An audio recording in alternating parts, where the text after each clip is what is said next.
일단 이제 뇌전증이라고 한다면은 굉장히 이제 사실 이런 질문들을 많이 받습니다. 이제 뇌전증의 종류가 얼마나 있는지 그리고 이제 뭐 그런 질문들을 많이 받는데 결론적으로 말씀드리면 뇌전증의 종류는 100가지가 넘는다고 얘기를 드릴 수가 있겠습니다. 근데 이제 그 중에서도 초기 치료가 좀 비슷하거나, 그다음에 환자의 그런 임상 양상이나, 그다음에 뇌파 양상이 비슷하면은 초기 치료나 예후를 어느 정도 일관성 있게 예측을 할 수가 있기 때문에 그런 질환들은 이렇게 그 우리가 증후군, 그 신드롬이라고 이렇게 묶어서 하나의 질환명으로 이제 명명을 하게 되는데요.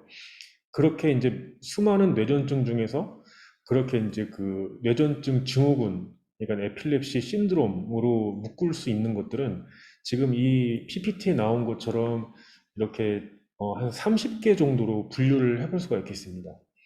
그런데 이 30개 정도의 모든 뇌전증이 다 들어가 있는 게 아니고 이 외에 여기로 이것으로 분류가 되지 않는 여러 가지 아주 다양한 그런 그 부분 뇌전증 그리고 그 전신 발작 뇌전증들이 많이 있다고 볼 수가 있겠습니다. 그렇지만은 우리가 만약에 이렇게 신드롬으로 분류를 할 수가 있다면은 그 신드롬으로 분류를 하게 되면 진단과 그다음에 초기 치료, 그다음에 앞으로 예후나 이런 것들이 어느 정도 일관성이 있기 때문에 그리고 이제 지금도 이제 유전자 검사가 이제 점점 좀 활성화되고 있고 그런 그 유전자 검사가 나오는 그런 그 일관성도 있기 때문에 진단과 치료에 많이 도움이 되기 때문에 이제 우리가 이렇게 신드롬으로 분류를 하게 되는 것입니다.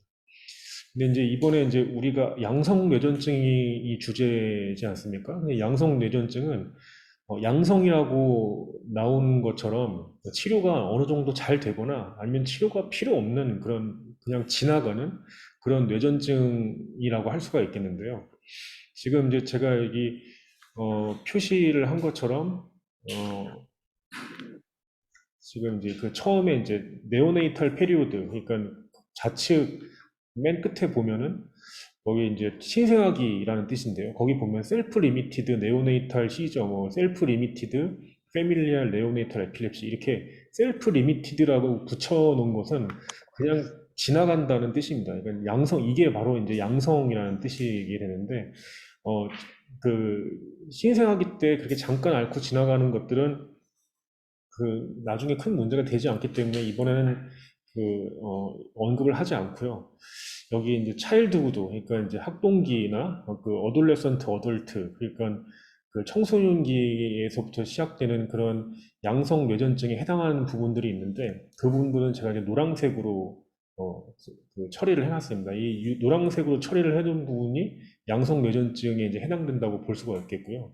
요거에 대해서 제가 하나씩 하나씩 차근차근 실제 이제 환자들의 그 어, 뇌파 양상이라든지 그리고 그 경력이라든지 이런 것들을 세포에게 일시적이고 규칙적인 불규칙적인 그런 이상 흥분 현상에 의해서 발생되는 그런 여러 가지 형태의 발작이 나타나는 그런 질병이라고 얘기를 할 수가 있는데 지금 현재 뇌전증은 약물 치료들이 많이 이제 개발이 되면서 약 70% 많으면 80% 정도는 약물 치료만으로서도 발작이 조절이 가능해서 일상생활을 큰 무리 없이 영위할 수 있는 수준이 되겠습니다. 그런데 이제 그 안에 이 70% 안에 이제 양성 뇌전증이 있는 거고요.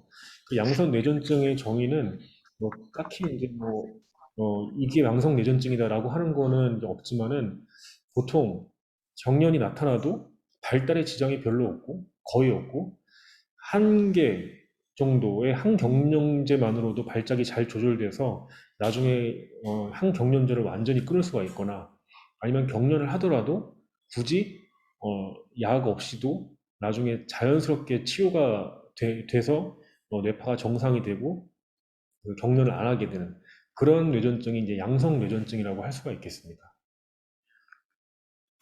그 양성 뇌전증은 이제 제가 이제 말씀드리는 거는 이 6개의 종류가 제일 이제 많은 종류를 차지하고 있는데요.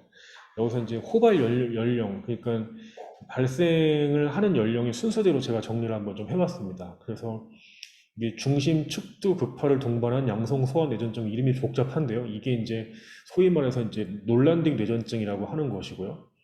우리가 이제 의사들은 이제 베트라고 이제 부르게 되고, 그 다음에 이제 파나이오토플로스 증후군, 그리고 소발작 뇌전증, 이게 이제 결심발작이라고 하는 거고, 그 밑에 이제 가스타우트형 특발 소아 후두염 뇌전증, 그리고 청소년 소발작 뇌전증, 그리고 청소년 근간대 뇌전증, 이렇게 나눌 수 있는데, 여기서 맨 마지막에 나온 청소년 근간대 뇌전증은 사실은 양성 뇌전증에 포함이 되기에는 조금 무리가 있지만은, 그래도 그 생활 습관 교정을 잘 하고 하면은 이제 약물 한 개 정도로도 충분히 조절이 잘 되는 그런 양상이 좀 있기 때문에 제가 한 번은 넣어봤습니다.